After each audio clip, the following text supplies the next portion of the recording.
Jemaat yang terkasih di dalam Yesus Kristus, hari ini kita memasuki minggu ke-16 setelah Trinitatis. Berkat dan penyertaan Tuhan tidak pernah berhenti menyertai kita hari lepas hari, terlebih di masa sulit di pandemi COVID-19 yang masih kita hadapi hingga saat ini.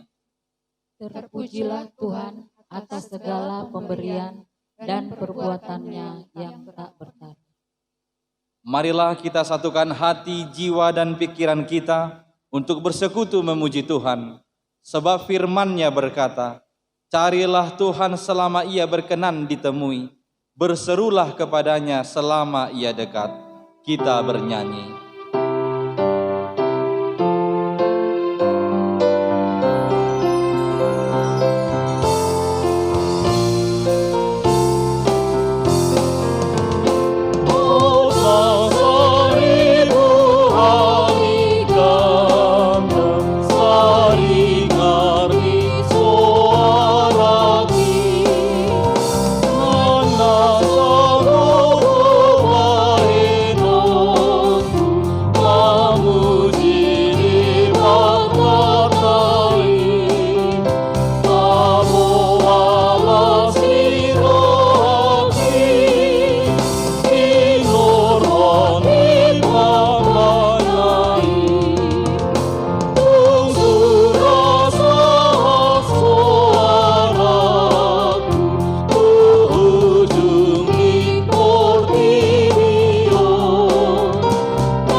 Di dalam nama Allah Bapa dan nama anaknya Tuhan Yesus Kristus dan nama Roh Kudus yang menciptakan langit dan bumi. Amin. Sehingga hidupmu layak di hadapannya serta berkenan kepadanya dalam segala hal, dan kamu memberi buah dalam segala pekerjaan yang baik dan bertumbuh dalam pengetahuan yang benar tentang Allah. Beribadahlah kepada Tuhan dengan sukacita, datanglah ke hadapannya dengan sorak-sorai.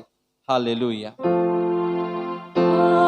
haleluya, haleluya.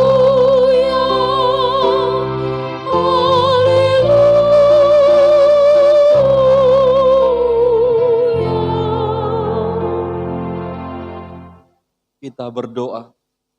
Ya Tuhan Allah yang Maha Kuasa, Engkau adalah sumber penghiburan bagi orang yang berduka cita, dan Engkau adalah sumber kekuatan bagi yang lemah. Kasihanilah kami, tataplah orang yang berduka cita dan yang kena pencobaan. Dengarlah jeritan mereka dan bebaskan mereka dari penderitaannya, supaya mereka melihat dan mengenal bahwa Engkau adalah pertolongan, perlindungan, dan pemelihara pada waktu penderitaan. Di dalam Yesus Kristus Tuhan kami. Amin.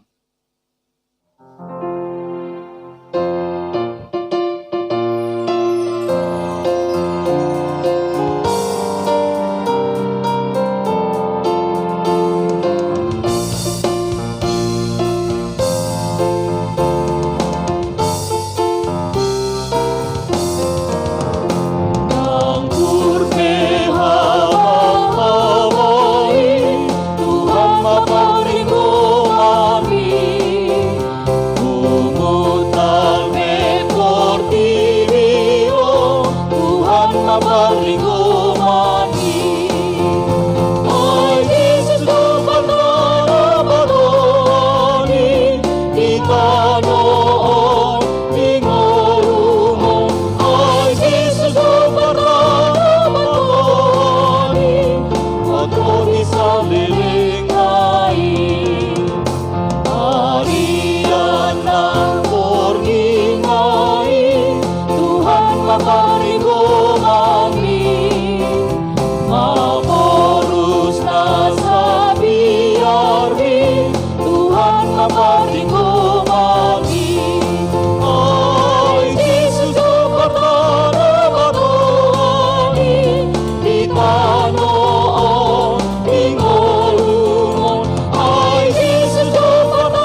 Hukum Tuhan yang ditetapkan pada minggu hari ini terambil dari kitab Mazmur 41 ayat 2-4. Berbahagialah orang yang memperhatikan orang lemah. Tuhan akan meluputkan dia pada waktu celaka. Tuhan akan melindungi dia dan memelihara nyawanya, sehingga ia disebut berbahagia di bumi.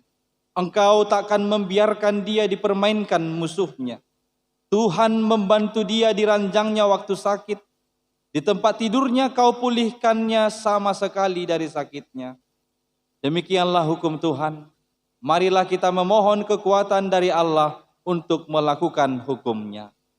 Ya Tuhan Allah, kuatkanlah kami melakukan yang sesuai dengan hukum-Mu.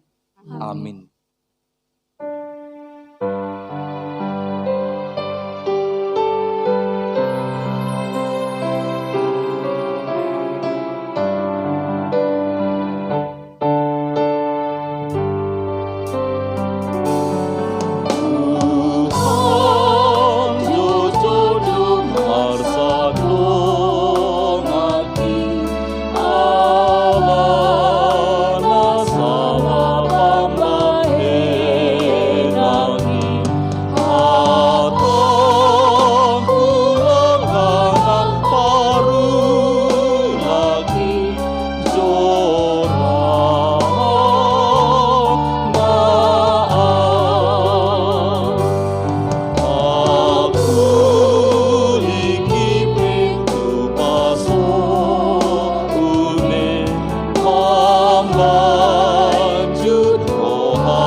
Marilah kita merendahkan diri untuk mengaku dosa kita.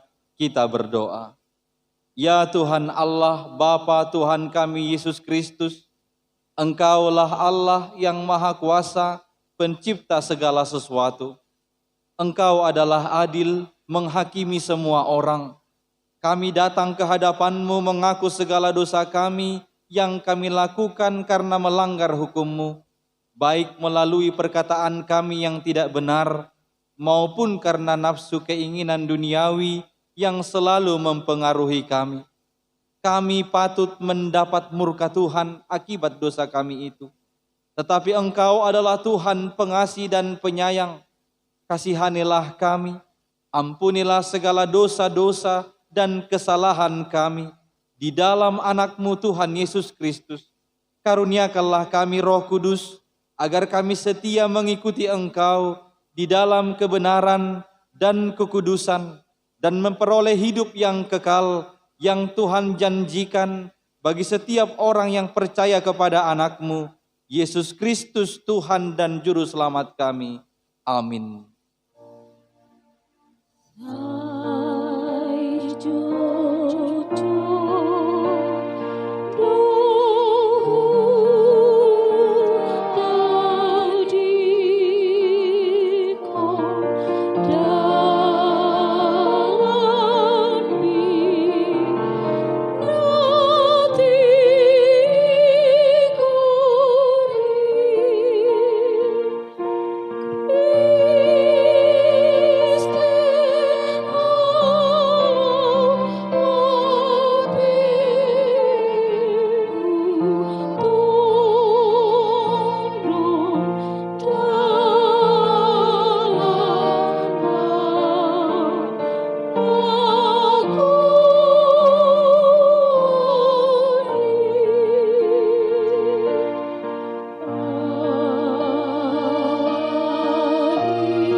Janji Tuhan tentang pengampunan dosa kita.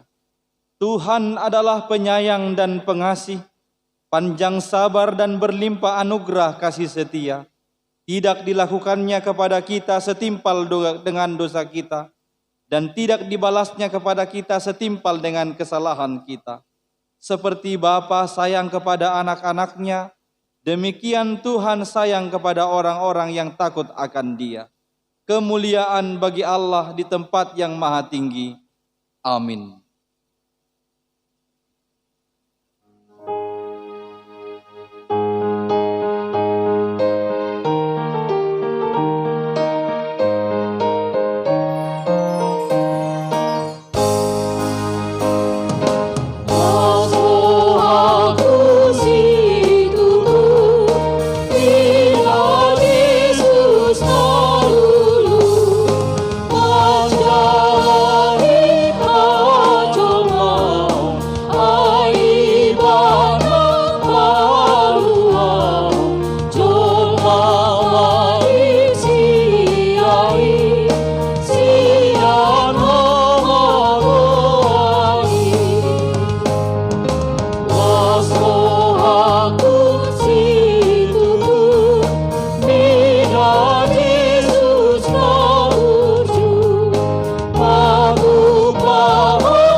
Pembacaan epistel pada minggu hari ini tertulis dalam Injil Lukas pasal 14 ayat 12 sampai dengan ayat 14.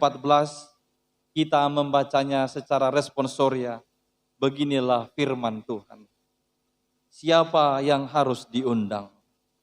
Dan Yesus berkata juga kepada orang yang mengundang Dia, apabila engkau mengadakan perjamuan siang atau perjamuan malam, janganlah engkau mengundang sahabat-sahabatmu, atau saudara-saudaramu, atau kaum keluargamu, atau tetangga-tetanggamu yang kaya, karena mereka akan membalasnya dengan mengundang engkau pula, dan dengan demikian engkau mendapat balasnya. Tetapi apabila engkau mengadakan perjamuan, undanglah orang-orang miskin, orang-orang cacat, orang-orang lumpuh, dan orang-orang buta. Dan engkau akan berbahagia, karena mereka tidak mempunyai apa-apa untuk membalasnya kepadamu. Sebab engkau akan mendapat balasnya pada hari kebangkitan orang-orang benar. Demikianlah pembacaan firman Tuhan. Berbahagialah orang yang mendengar firman Allah serta memeliharanya. Amin.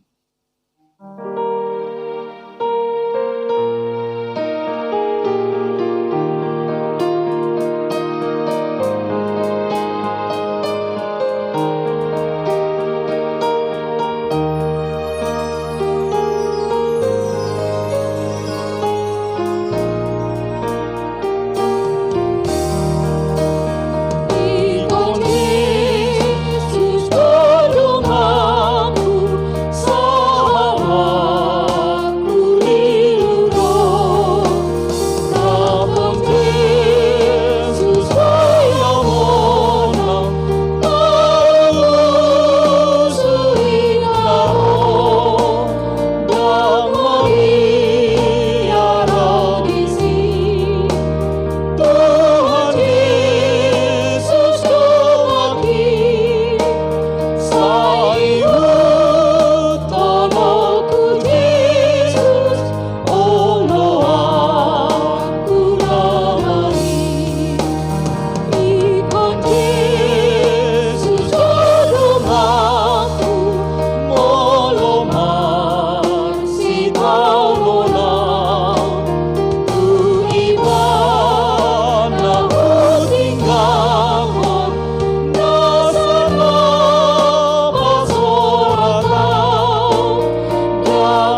marilah kita mengaku iman kepercayaan kita, sebagaimana teman-teman seiman di seluruh dunia, kita bersama-sama mengucapkannya. Aku percaya kepada Allah, Bapa yang Maha Kuasa, Khalik langit dan bumi. Aku percaya kepada Yesus Kristus, anaknya yang tunggal Tuhan kita, yang dikandung daripada Roh Kudus, lahir dari anak darah Maria, yang menderita sengsara di bawah pemerintahan Pontius Pilatus, disalibkan, mati dan dikuburkan, yang turun ke dalam kerajaan maut. Pada hari yang ketiga, bangkit pula dari antara orang mati, naik ke surga, duduk di sebelah kanan Allah, Bapa yang Maha Kuasa. Dari sana akan datang kelak untuk menghakimi orang yang hidup dan yang mati. Aku percaya kepada Roh Kudus dan adanya satu gereja yang kudus, persekutuan orang kudus, pengampunan dosa, kebangkitan daging, dan hidup yang kekal.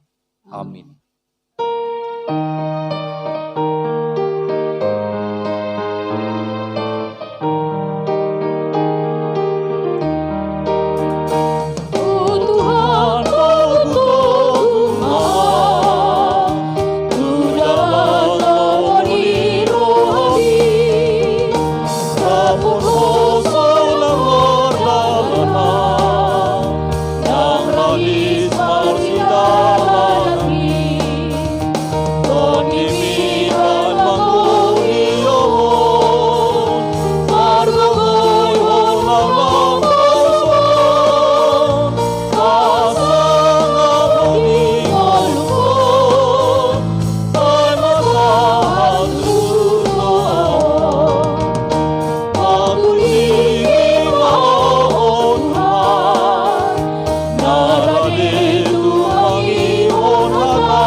Damai sejahtera Allah yang melampaui segala akal, itulah yang memelihara hati dan pikiranmu di dalam Kristus Yesus Tuhan kita.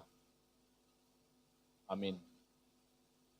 Bapak Ibu Saudara-saudari, nats khotbah pada minggu ke-16 setelah Trinitatis hari ini terambil dari kitab 2 Samuel pasal yang ke-9, dimulai dari ayat yang pertama hingga ayat ke-8. Demikian firman Tuhan, saya akan membaca untuk kita semua. Berkatalah Daud, masih adakah orang yang tinggal dari keluarga Saul? Maka aku akan menunjukkan kasihku kepadanya oleh karena Yonatan. Adapun keluarga Saul mempunyai seorang hamba yang bernama Ziba. Ia dipanggil menghadap Daud, lalu raja bertanya kepadanya, "Engkaukah Ziba?"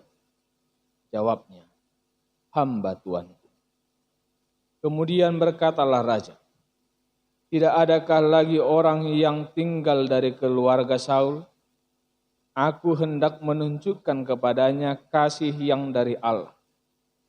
Lalu berkatalah Ziba kepada raja, "Masih ada seorang anak laki-laki Yonatan yang cacat kakinya."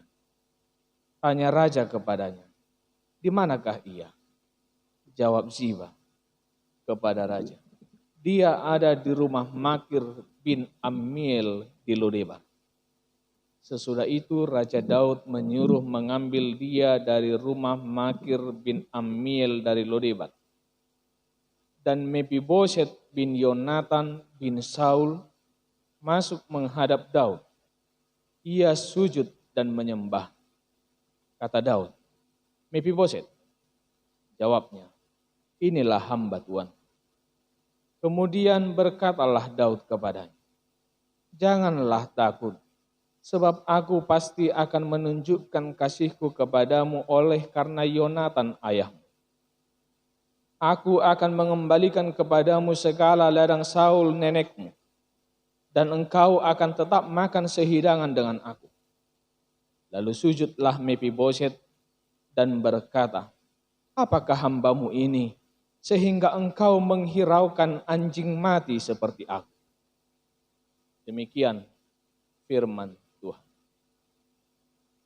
Bapak, Ibu, saudara-saudari, walau tidak semua manusia itu sama, tetapi harus kita akui bahwa sifat manusia pada umumnya sampai sekarang membalas yang baik dengan yang baik dan membalas yang jahat dengan yang jahat.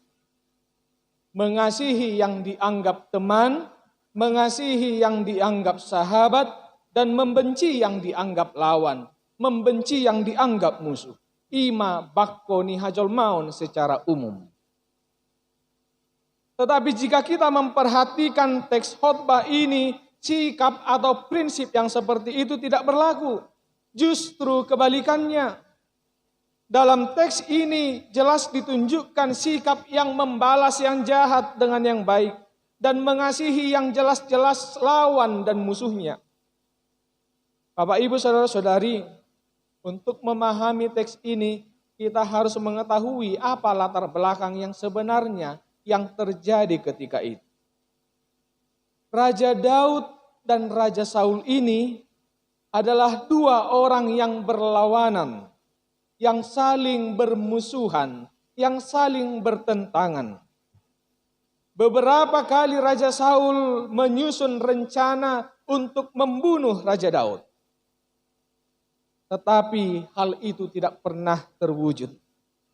Niat jahat Saul selalu berusaha, tidak pernah berhenti bagaimana caranya untuk membinasakan Raja Daud. Daud bukannya tidak tahu dengan rencana itu. Daud bukan tidak tahu apa yang akan diperbuat oleh Saul, tetapi dia tetap stay cool. Dia tetap santai menghadapi. Bahkan yang paling mengagumkan dari Raja Daud, dia tidak pernah menyusun rencana jahat untuk membunuh, bahkan menghancurkan Raja Saul, sekalipun dia punya kesempatan untuk melakukan itu. Dalam arti, Daud tidak pernah dan tidak mau untuk balas dendam. Lantas Saul ini memiliki seorang anak bernama Yonatan. Dan Yonatan punya seorang anak bernama Mefiboset. Berarti si Mefiboset ini adalah cucu dari Raja Saul. Ada hal yang menarik di sini. Sekalipun Daud dan Saul bermusuhan, adalah kubu yang berlawanan, kubu yang saling bertentangan, tetapi Daud memiliki hubungan yang baik dengan Yonatan. Sementara Yonatan itu jelas-jelas anak lawannya, anak musuhnya, tetapi mereka menjalin hubungan persahabatan yang sangat baik. Dia adalah sahabat karib. Jadi di halakodang masa songon hasomalan ni halak kita, ay molo di halak kita nama cay somal dope natoras ni si ado marbadai doho natoras ni si B. Alay ikod doho dan non geleng ni si yaon dang boy mardongan tu geleng ni si B. Dalam arti jojo dope jupang molo musuh ni natorasna gabi musuh ni anak konna. Molo alo ni natorasna gabi alo ni anak konna. Bahkan si patarak kolan natorasna. Musuh ni opungna, tulangna, tantena, na boruna, sudah ikun gabi rohot, gabi ikun musuna. Jadi out surah halak kita si Daud, si Saul, do si Jonathanon, badang mungkin beboy na sida mardongan, dohot tinggan. Alay, dang songoni, anggo na masa, ditonga-tonga ni turpukon. Sekalipun Daud dan Saul bermusuhan, tetapi Daud dan Yonatan tetap menjalin hubungan persahabatan yang baik. Hubungan yang sangat kental. Bapak, Ibu, saudara-saudari, Karena mengingat hubungan yang baik itulah, Daud mencari tahu keberadaan dari anak Yonatan, yaitu si Mefiboset. Alani parale aleon nama cai denggan, nama cai rosu maradopon si Jonathan, gabe lulululu marohani si Daud, tu dia don waeng, pinoparni dongaki, pinoparni ali-aliki. Ketika dia menanyakan hal itu kepada si Ziba, di mana si Ziba ini adalah bekas hamba keluarga Saul. Ketika ditanya kepada dia, dia sungguh-sungguh ketakutan. Karena di dalam pikiran si Ziba, pasti Raja Daud mau balas dendam. Pasti Raja Daud mau membunuh si Mefiboset. Tetapi apa yang dikatakan oleh Daud? Aku hendak menunjukkan kepadanya kasih dari Allah. Maka Ziba pun memberitahukan di mana keberadaan Mefiboset. Setelah hal itu diberitahukan, Raja Daud segera memerintahkan, menyuruh orang untuk menjemput Mefiboset dari rumah Makir bin Ammiel di Lodemar. Dan setelah itu apa yang terjadi? Daud berkata kepada Mefiboset di ayat 7, kita boleh perhatikan. Janganlah takut, sebab aku pasti menunjukkan kasihku kepadamu oleh karena Yonatan ayahmu.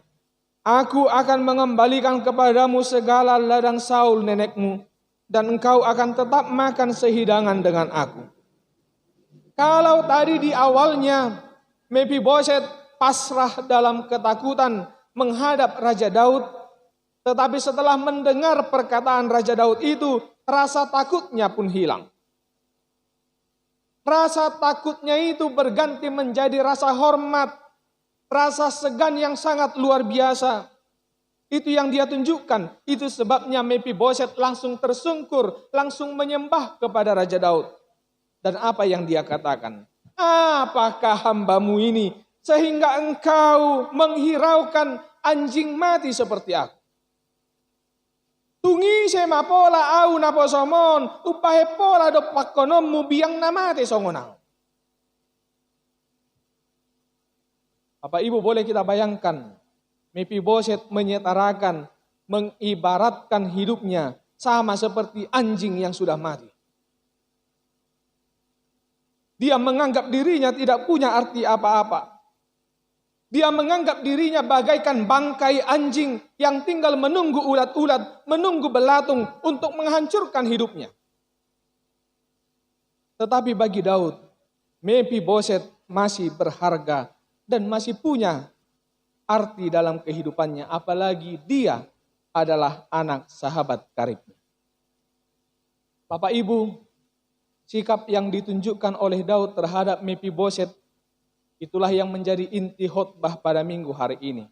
Yang mau kita hidupi bersama dalam kehidupan kita sehari-hari. Marasini rohatu wakkana martihas. Peduli terhadap orang yang disabilitas. Pertanyaannya sekarang, mengapa kita harus peduli? Boasa ikon marasini roha hita. Halus najepek do. Ala nunga jumolo hita. Majalo asini roha sian. Kita sudah lebih dahulu dikasihi oleh Allah.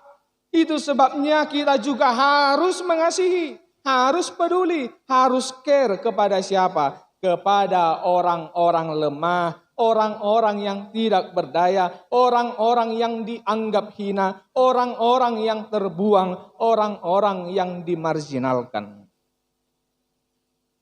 Perhatikan epistel tadi yang sudah kita baca. Yesus tidak menyuruh untuk mengundang sahabat-sahabat, mengundang keluarga-keluarga, mengundang tetangga yang kaya. Tetapi Yesus berkata, apabila engkau mengadakan perjamuan, undanglah orang-orang miskin, orang-orang cacat, orang-orang lumpuh, orang-orang buta. Yesus mengajarkan kita peduli terhadap orang yang disabilitas. Diajari kita asa marasini roha, tuaka namartias. Semoga Tuhan menguatkan kita menghidupi firman ini. Amin. Terima kasih Tuhan atas firman yang sudah kami dengarkan, yang mengajari kami untuk peduli terhadap orang yang disabilitas. Biarlah dengan keterbatasan kami Tuhan, kami memohon kekuatan dari Roh Kudus, agar kami boleh menghidupi firman Tuhan dalam kehidupan kami sehari-hari, sehingga kami hidup saling mengasihi seorang dengan yang lain. Kami boleh meniru perbuatan Raja Daud terhadap Mephiboset, supaya kami peduli akan orang-orang yang lemah, orang-orang yang tidak berdaya.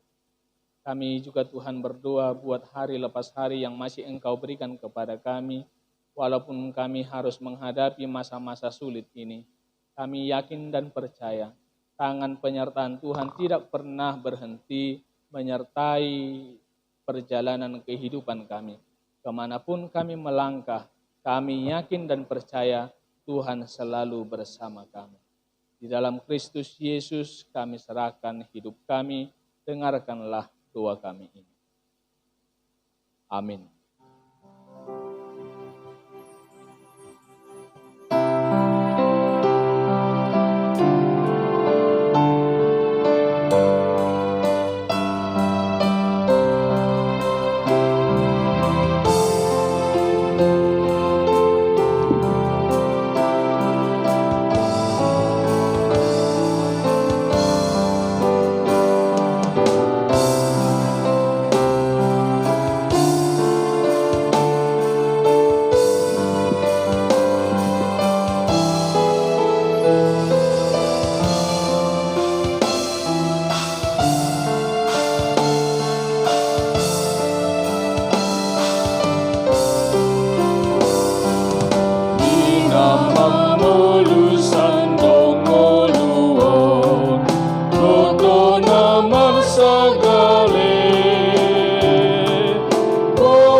Marilah kita berdoa menyerahkan persembahan kita kepada Tuhan.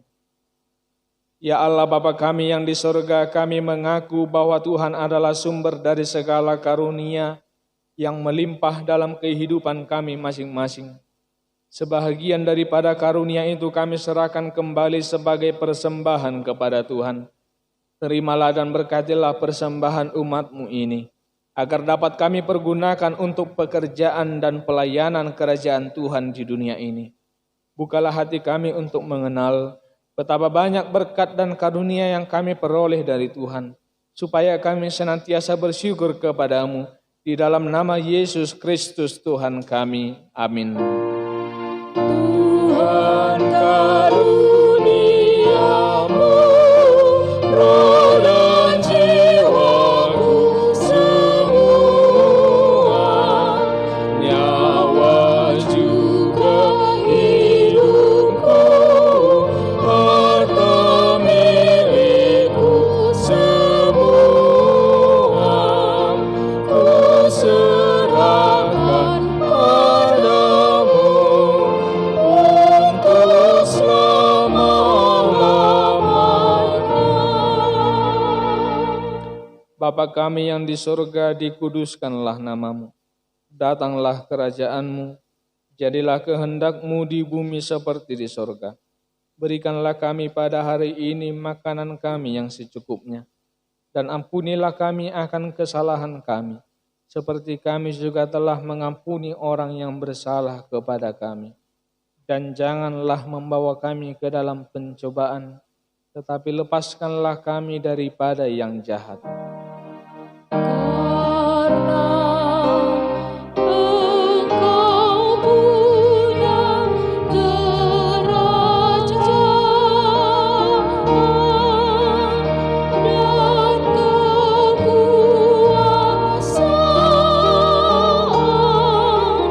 dan kemuliaan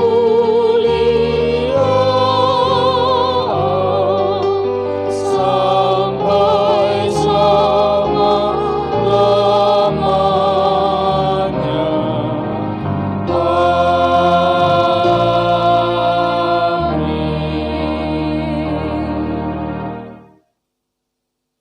Tuhan memberkati engkau dan melindungi engkau. Tuhan menyinari engkau dengan wajah-Nya dan memberi engkau kasih karunia. Tuhan menghadapkan wajah-Nya kepadamu dan memberi engkau damai sejahtera.